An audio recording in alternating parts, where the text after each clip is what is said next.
Miércoles 11 de noviembre. Saludos, señoras, señores, bienvenidos, como cada día, a este espacio, a esta revista de prensa, a este paseo que damos por el kiosco cada mañana para repasar las portadas de los diarios que se editan en la provincia de Córdoba, Diario Córdoba, Diario ABC, El Día de Córdoba y también, como no, la prensa digital. Hoy también, como viene siendo habitual, hay coincidencia en las portadas, con la salud como protagonista. El diario Córdoba, hablan de vacunas tanto el Córdoba como el Día. El diario Córdoba, a 4 columnas, habla de, ya quizá un poco prematuramente, del reparto, la priorización en cuanto a las vacunas. Titula: sanitarios y ancianos serán los primeros en vacunarse de COVID. Bueno, realmente no hay en este sentido todavía que yo conozca una directriz, una prelación en cuanto a quién será el que antes se le administre esta vacuna para prevenir el contagio. Lo que vienen a decir las informaciones que publican los periódicos es que como solamente, entre comillas, se van a adquirir 20 millones de vacunas en los primeros meses del año, finales del 2020, principios de 2021, 20 millones de vacunas saben que van de 2 dosis para cada paciente, con lo cual, para cada persona, con lo cual solamente se podrán vacunar inicialmente a 10 millones. 10 millones es una población de 47, es un porcentaje muy amplio, teniendo en cuenta además que también hay que descartar a las personas que ya pasan la enfermedad. Es decir, que con estos 10 millones de personas vacunadas se vacunaría un porcentaje muy significativo de la población. Pero aún así, esos 10 millones de personas no son los 47 millones de habitantes que tiene nuestro país, así que habrá que priorizar. ¿Cómo se ha hecho en otras ocasiones? Eso es lo que se está planteando ahora como opción, como posibilidad más cierta, aunque repito, que yo conozca, no se ha escrito todavía negro sobre blanco. ¿Por qué sanitarios primero? Porque la crisis asistencial que vivimos, que sufrimos allá por los meses de abril y mayo, no se dio tanto al número de pacientes ingresados como al número de sanitarios infectados y apartados de su trabajo. Recuerden que llegamos a hablar del 25% de la plantilla sanitaria de Andalucía infectada. Es decir, si una plantilla, supongan, de 1000 personas se apartan a 250, pues difícilmente se puede prestar el servicio como se exige una pandemia. Con lo cual quizás sería el primer elemento, el primer sector que habría que proteger del contagio, los sanitarios. También las personas que se dedican a cuidar a personas vulnerables, es decir, no basta con administrar una vacuna a una persona mayor, una residencia, por ejemplo, sino también a la persona que la cuida, porque es un factor de contagio importante. Así que todo apunta a que será también ese sector, de los administradores, de los cuidadores de personas mayores, quienes también se vacunarán pronto. Y luego otro sector que también se suele vacunar pronto en los casos de pandemia o de epidemias es la Fuerza de Seguridad del Estado. ¿Por qué? Pues porque igualmente es necesario que haya de alguna manera una protección para controlar cualquier otra medida que se quiera poner en marcha.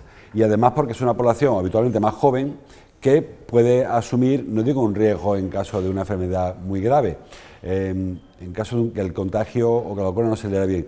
Pero sí que es verdad que las condiciones físicas de un militar o de un policía, que en ocasiones son los que primero se han vacunado, pues no son las mismas que una persona que tenga factores de riesgo más elevados. Así que esa es la relación que se ha utilizado en otras ocasiones. Sanitarios, cuidadores, personas de los fuerzas y cuerpos del Estado y a continuación las personas por grupos de riesgo, es decir, personas mayores, primero los ingresados de las residencias, porque ahí hay un caldo de cultivo muy peligroso.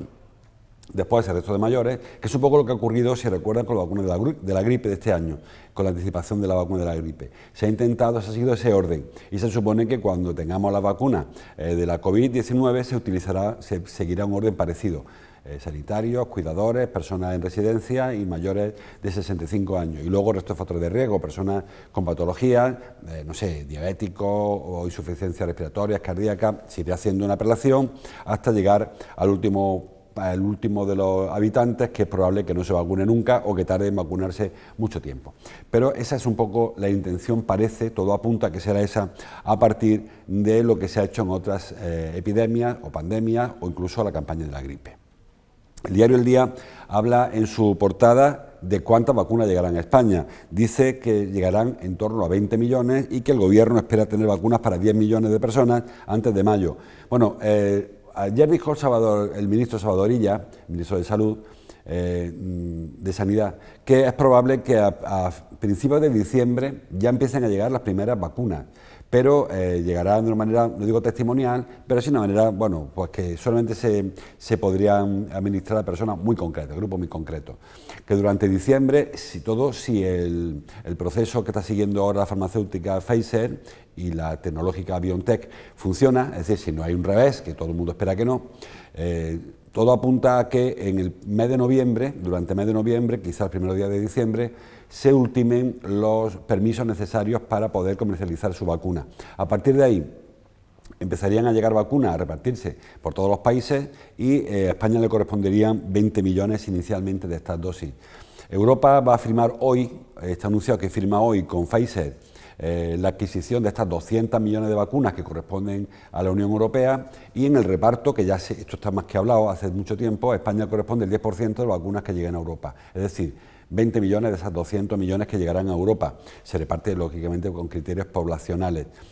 ¿Cómo luego se reparte cada país sus vacunas? Pues hay dos teorías. Una, que será la propia Unión Europea la que acuerde un único criterio para toda Europa, y otra, que cada país lo hará como quiera. Lo que sí dijo ayer Salvador Illa, para la tranquilidad de algunos, es que cuando se le compre a Pfizer la vacuna, se comprará la vacuna y también su sistema de conservación. Recuerden que estas vacunas son vacunas distintas a las que habitualmente se administran y tienen que conservarse a 80 grados bajo cero.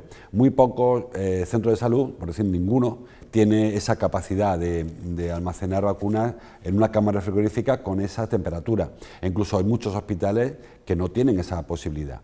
Hay otros que sí, porque se dedican a otras tareas, trasplantes, por ejemplo, que necesitan tener cámaras frigoríficas. Pero en el caso de muchos hospitales, incluso la provincia de Córdoba, es probable que no tengan esos frigoríficos. Bueno, pues según dijo el ministro ayer, cuando se le compren a Pfizer las vacunas, pues vendrán en sus recipientes, que serán, supongo, reutilizables, no va a estar teniendo frigoríficos, para que la vacuna llegue ya en su temperatura y se pueda conservar hasta el momento de su aplicación.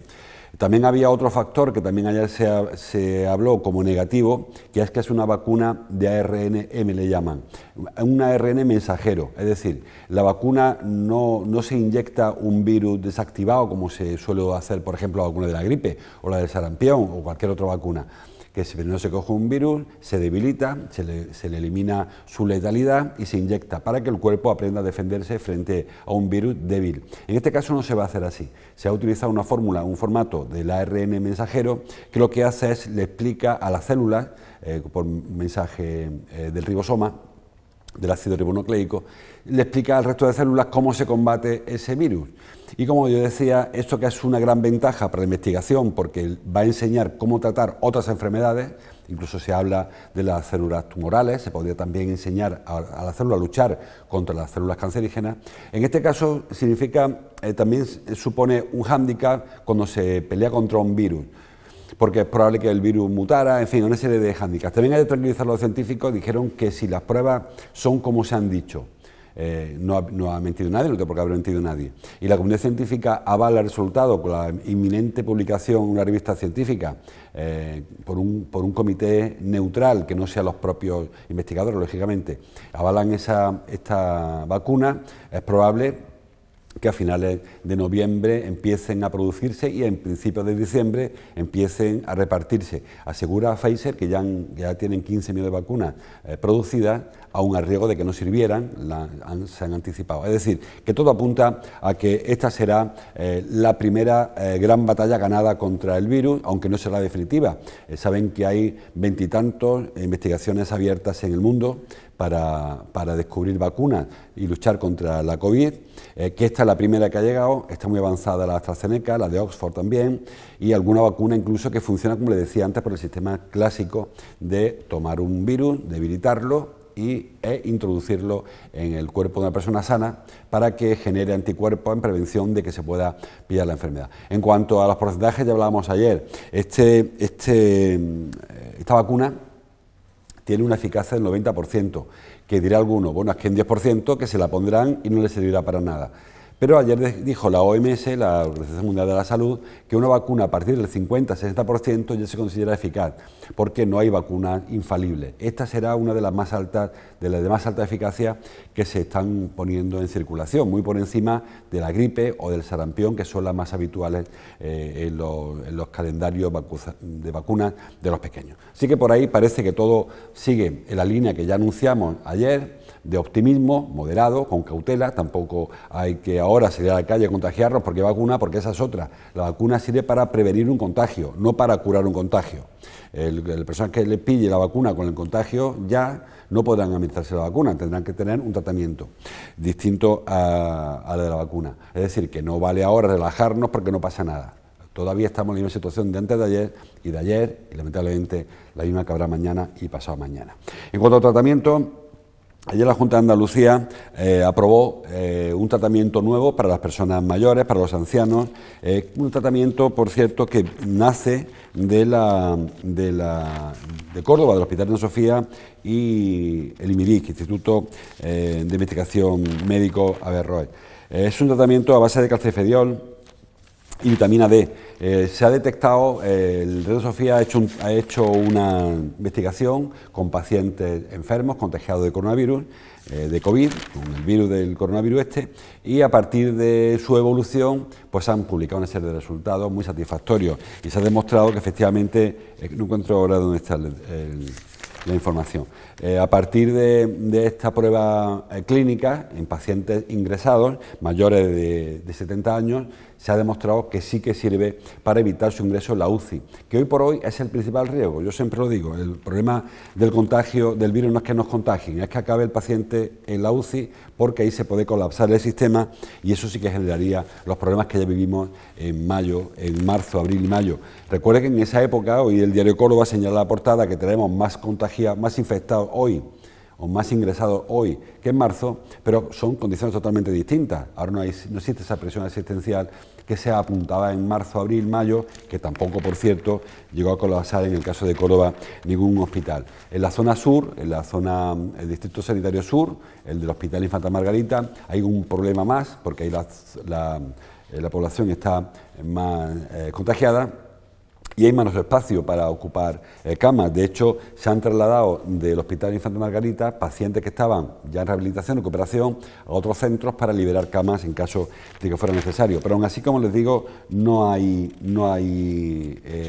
a corto plazo problemas y sobre todo la perspectiva es que las cifras mejoren.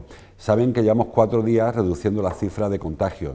En unos casos muy significativamente. Ayer fueron 220 y tantos los contagios, cuando hemos estado hablando de 500 hace unos pocos de días. A la mitad prácticamente quedó ayer. Claro, esto es la ola, ¿no? Primero llega el número de contagios, pero lamentablemente por detrás siguen llegando ingresos y fallecidos de personas que ingresaron hace 15 días. Con lo cual se supone que de aquí a 14, 15 días, igual que se reduce el número de contagios, se reducirá el número de hospitalizados y el número de personas que van falleciendo, que es un poco el objetivo de las administraciones, tanto de la Junta de Andalucía como del Gobierno Central, todas las comunidades autónomas, intentar bajar las cifras de contagios para que en Navidad se pueda de alguna manera relajar la medida restrictiva y se pueda pasar una Navidad relativamente tranquila, que bueno, esto como siempre, ¿no? Cuanto más contactos haya en Navidad, luego habrá una tercera ola, aunque esperamos que esa tercera ola ya nos pille con las vacunas en los hospitales. Bueno, pues como le digo, mejora perspectivas la vacuna, mejora perspectivas en cuanto al tratamiento con el calcifediol y mejora también las estadísticas poquito a poquito. Desesperantemente lenta el recorte de números, pero bueno, se va produciendo. Mejor que vaya despacito para abajo que no que vaya despacito para arriba. Así que ahí también habrá que, por ahora, ser optimistas. Vamos con las fotos. Los periódicos, bueno, el diario BBC abre con Echenique, Información Nacional, pero sí el titular de la página 1 habla también de lo mismo. El cierre, que ayer, como saben, ayer martes comenzó se amplió el horario de cierre de actividades no esenciales. En el diario El Día, una foto que firma Juan Ayala, pues se ve a un trabajador de la hostelería retirando mesas y sillas de la calle Cruz Conde. Cerrojazo a las 6, titula: los comerciantes del centro se concentran contra las medidas que ha adoptado la Junta de Andalucía. Efectivamente, ayer todo el mundo tuvo que cerrar a las 6, los que no son esenciales, trabajos esenciales, que básicamente se resume en la hostelería y el comercio de productos no básicos.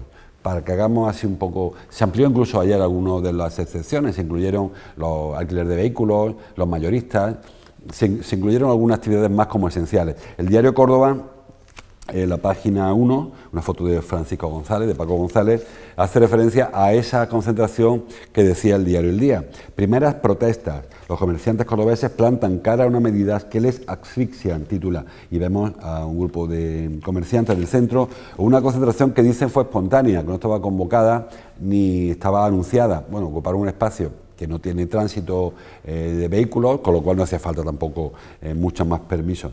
Y decía ese cartel que veíamos, todas las actividades son esenciales en el momento que hay familias que comen de ellas. Y vemos imágenes de cómo a las 6 de la tarde se empezaron a bajar las persianas en establecimientos que habitualmente cerrarían a las 8 o a las 9. Como le decía, tiendas de ropa, restaurantes, bares. Lo que no es esencial o lo que no es primera necesidad, por ejemplo, panaderías pudieron seguir abiertas, las librerías, por ejemplo, pues no sé por qué librerías, sí, aunque lo intuyo, porque se puede dejar abierta la librería hasta las 10 o hasta las 9 y no una tienda de ropa. Fundamentalmente, como yo siempre digo, por el tipo de público al que estamos, bueno, alguna inmobiliaria incluso, como cerraba a las 6 de la tarde. Esto es en La Viñuela, igual que ocurrió en el resto de la ciudad, pues en este caso corresponde al centro abierto, comercial abierto en La Viñuela. Le decía, ¿hay malestar en los comerciantes? Pues sí que lo hay, porque entienden que estas medidas, que no dudan de que puedan ser eficaces, no vienen acompañadas de las medidas paliativas o ayudas paliativas para que las personas que van a sufrir en sus cuentas de ingresos, pues estos cierres, estas 3 horas, 2, 3, 4 horas de recorte en su horario comercial, van a sufrir. Es decir, yo entiendo efectivamente que si Miguel Peri, que estamos viendo la foto, tiene que cerrar 3 horas antes de lo que le corresponde, hay unas pérdidas en sus ingresos. Es verdad que hay algunos establecimientos, por ejemplo el de ropa o el de calzado, que lo que no se compra a las 7 se puede comprar antes, a las 6 o a las 5, con lo cual la pérdida puede no ser tan grande como en otros establecimientos, que la cerveza que no te tomes en un bar hoy no te la vas a tomar mañana, esa es otra, la de mañana es otra, con lo cual creo que especialmente la hostelería será el sector más afectado. Por cierto, mañana hemos visto protestas del comercio de ayer, mañana hay protestas en el sector de la hostelería, concentración a las 12 en el Mercado de Victoria, donde habrá también la expresión del malestar del sector de la hostelería, que le ocurre igual que a otros sectores, que no encuentran ayudas que palien el daño que les produce en sus cuentas, en sus resultados, en sus ingresos, este cierre horario. Ayer, por cierto, el Gobierno trasladó mediante una circular una mejora en cuanto a las ayudas que pueden percibir los trabajadores de la hostelería a consecuencia del cierre que se les impone. Bueno, son unas ayudas que ya los conocerán perfectamente los que estén implicados. Por ejemplo, el DESA, estamos viendo en la imagen, no había que cerrar porque el DESA sí que es un establecimiento esencial, tampoco la farmacia, según qué establecimiento. Bueno, hablaba de hostelería. A partir de que entre en vigor esta nueva disposición, los trabajadores de la hostelería podrán solicitar una ayuda, la exención de impuestos y también alguna ayuda según las pérdidas que estén sufriendo, si demuestran que han perdido al menos el 75% de su facturación con respecto al mismo mes del año anterior. Si la pérdida llega a ese nivel, podrá pedir una ayuda, habrá quien entienda que es demasiada pérdida, el 75%, y habrá que efectivamente pueda agarrarse a esa nueva ayuda que pone en marcha el Gobierno, que se sumará a las que ya plantea o va a plantear la Junta y también el propio Ayuntamiento. Bueno, el diario ABC les decía, la parte alta de la primera página, habla de la oleada de cierre en la hostelería, ocio y los monumentos que se van cerrando a partir de que... Está la página 1, no la 2, la primera página, a partir de las restricciones. Bueno, es algo que se veía venir. Hay establecimientos que viven sobre todo de la tarde-noche, a los que no le compensa tener abierto negocio, porque si su negocio, su actividad empieza a las 8 y hay que cerrar a las 6, pues ya me dirán. El que vivía de la mañana, ese es el título al que me refería, el que vivía de la mañana, el del desayuno, por ejemplo, pues bueno, había negocios en Córdoba que ya cerraban a las 7 o a las 8, con lo cual, negocios de hostelería me refiero, con lo cual, claro, cada uno tiene su perfil de cliente y los que vivían de la noche, por supuesto, no tienen opción. El ocio le ocurre igual, el ocio habitualmente es de fin de semana o es de noche, con lo cual tampoco tiene opción. Y los monumentos, ayer conocimos que la mezquita catedral, el Cabildo decidió cerrar al turismo. La mezquita deja, eso sí, deja misas diarias tanto en la catedral como en la parroquia del Sagrario, pero cierra al turismo la mezquita. Realmente, si estando la ciudad confinada, hay que reservar el turismo para el local, para el de Córdoba, porque antes por lo menos venía el turismo andaluz, ahora ni siquiera el andaluz, solamente el de Córdoba capital. Y claro, pensar en mantener abierto el monumento solamente para el turismo cordobés, pues tiene poco sentido. Entonces, igual que ocurrió con la Alhambra hace 2 días, ayer anunció el Cabildo que suspendía las visitas turísticas a la mezquita catedral y mantiene las visitas litúrgicas, los que vayan a la misa, que hay que entrar, por cierto, por Santa Catalina, no por la Puerta del Perdón, ni por Deanes, sino por la Puerta de Santa Catalina, por Magistral González Francés. Más cosas que en los periódicos.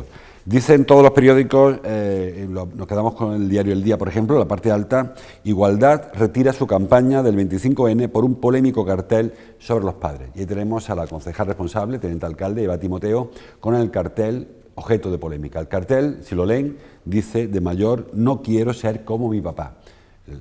Bueno, han tachado la palabra quiero y han colocado, escrito por un niño: no quiero ser como mi papá, dice el cartel. El diario Córdoba lo trae en el sumario: el consistorio retira una campaña sobre el 25N tras la presión de PSOE y Vox, titula.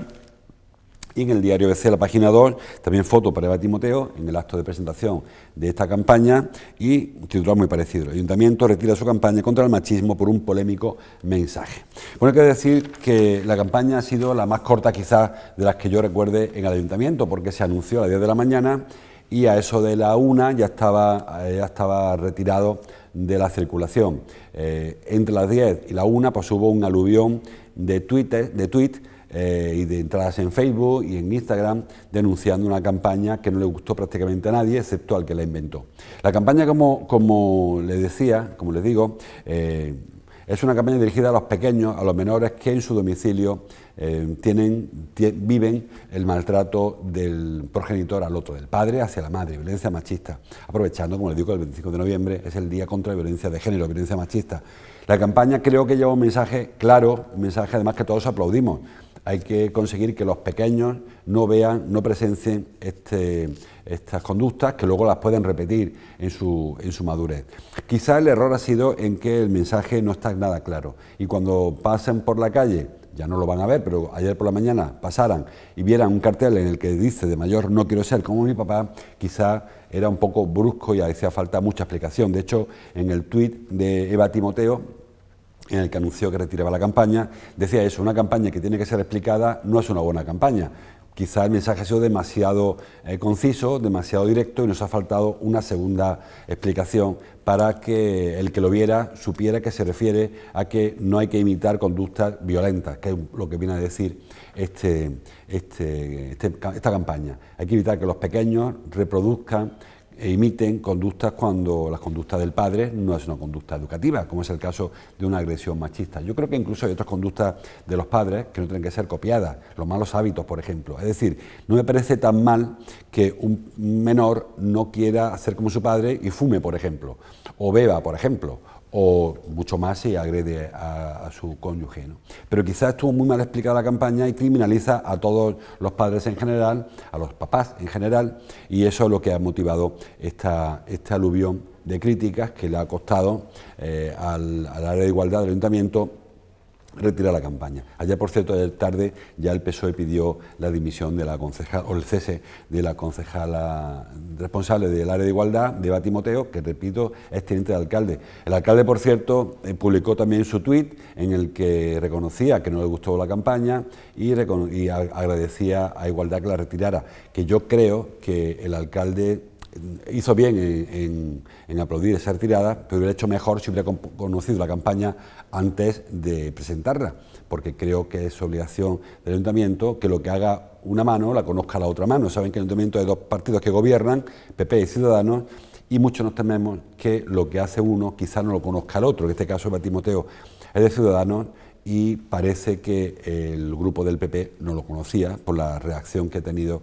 los concejales populares, que en absoluto se han puesto del lado de Timoteo. Tampoco lo ha hecho nadie de su propio partido, ¿eh? Parece que ha habido unanimidad en cuanto a que el mensaje no era el apropiado y que se ha sido un tanto brusco en un mensaje que creo, repito, que es correcto. O sea, que cuando el hábito del progenitor es malo, no hay que imitarlo por mucho que sea tu padre. Que creo que ese mensaje es muy correcto, hay que copiar lo bueno, pero evidentemente no hay que copiar lo malo, mucho menos cuando ese hábito sea el de agredir a la madre del pequeño.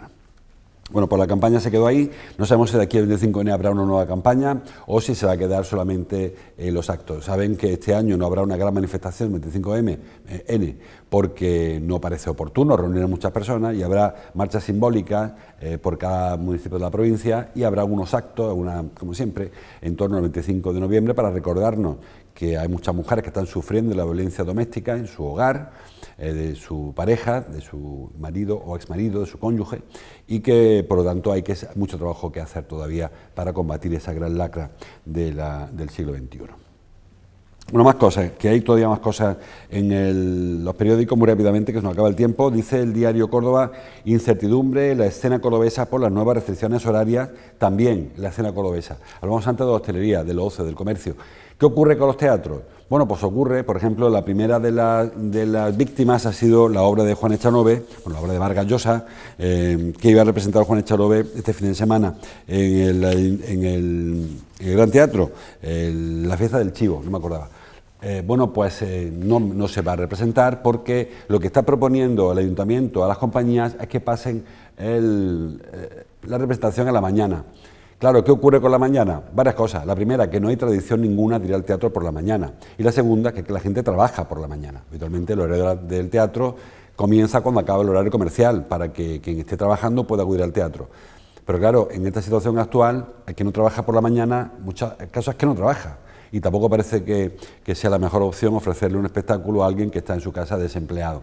Con lo cual, no sabe nada hasta qué punto, ni si va a ir bien el horario matinal, y si a las compañías le va a ser rentable arriesgarse a trasladar las funciones a la mañana. Desde luego, las que están de gira, las que son las producciones más costosas, más caras, parece que se van a ir cayendo, aunque este fin de semana sí que hay un par de espectáculos previstos, y bueno, en principio no se han anulado, ni el de Carmen Linares ni algún otro, ¿no? No parece que esté anulado, el de Currito Sensaciones. Pero por ahora, digo, no sé qué ocurrirá de aquí al fin de semana. El primero se ha caído, el de la fiesta del Chivo de Echanove se ha caído. En las compañías cordobesas, Teatro Avanti, por ejemplo, que tiene producciones más modestas, habitualmente más locales, pues va a intentar pasarse a la mañana, con el riesgo de que la mañana, como digo, tenga muy poco público. Bueno, a ver qué ocurre. En principio, los cines anunciaron ayer que cerraban, porque ya habían anticipado la sesión del cine, la habían perdido la última, la habían pasado a las 8 de la tarde para cumplir el toque de queda, y ahora hay que subirlo mucho más para el cierre de actividad, con lo cual, bueno, ir al cine a las 3 de la tarde, pues parece, o a las 5, a las 4, a las 5, parece que es una hora muy intempestiva y no van a soportar, parece, que los teatros, los cines no, los teatros parece que veremos a ver. Y para acabar el tema del deporte, dice el diario El Día que el Córdoba Club de Fútbol presenta una oferta de renovación a Yetei, que acaba contrato en junio. El central camerunés, que bueno, pues está funcionando y que el Córdoba quiere quedarlo, quiere amarrarlo y le va a ofrecer ya una renovación. El Córdoba, que como saben, está ahí en una situación extraña, con un objetivo y un proyecto claramente para pelear por el ascenso. Ha tenido un par de reveses, el empate contra el Murcia, el empate contra el Granada, el Recreativo de Granada, que bueno, para algunos le ha servido a aviso navegante, ¿no? Le ha servido para decir, cuidado, que esto no va a ser tan sencillo, que hay que pelear en cada campo, hay que pelear cada punto. Quizá nos sobró un poquito de soberbia al principio, viendo el plantel del resto de equipos, y pensamos que esto iba a ser un paseo campestre, una un pasito por el campo. Y no va a ser así. No va a ser así, hay que perder cada punto, porque los equipos saben la importancia de cada partido y hay que ir a sacar al Córdoba lo que sea. En este caso, un puntito, en el caso del Murcia, que se llevó el Arcángel, y un puntito que se nos quedó, que pudimos traernos de Granada. Creo que va a ser más complicado y el Córdoba hace bien ir pensando en que la temporada es larga, ojalá que no se llegue a interrumpir en ningún momento, y que habrá que pelear punto a punto. Bueno, pues llegamos hasta aquí. No sé si tenemos conexión con Fernando López, no me dice nada. Ahí sí, lo tenemos, de Ciudad Deportiva. Yo le dejo aquí, mañana nos vemos y ahora le dejo con Fernando López de la Ciudad Deportiva y todo CCFTV. ¿Qué tal, José Luis? Muy buenos días desde la Ciudad Deportiva del Córdoba Club de Fútbol. Vamos a contar en directo un poco el entrenamiento con las novedades. Ya avanzamos que no están ni Miguel de las Cuevas ni Federico Pio Bacari, ambos lesionados el pasado domingo. Hablaremos largo y tendido sobre la situación de ambos futbolistas y, como cada día, contaremos con reportajes cercanos, con novedades, con la última hora de todo lo que tiene que ver con el Córdoba Club de Fútbol, con el Córdoba Femenino, con el Córdoba Patrimonio, que juega esta tarde a partir de las 7:30 en Vista Alegre contra Rivera Navarra. Esa previa, enfoque, en fin, de todo un poquito aquí en todo CCF. Les espero en nada, enseguida estamos por aquí por la Ciudad Deportiva.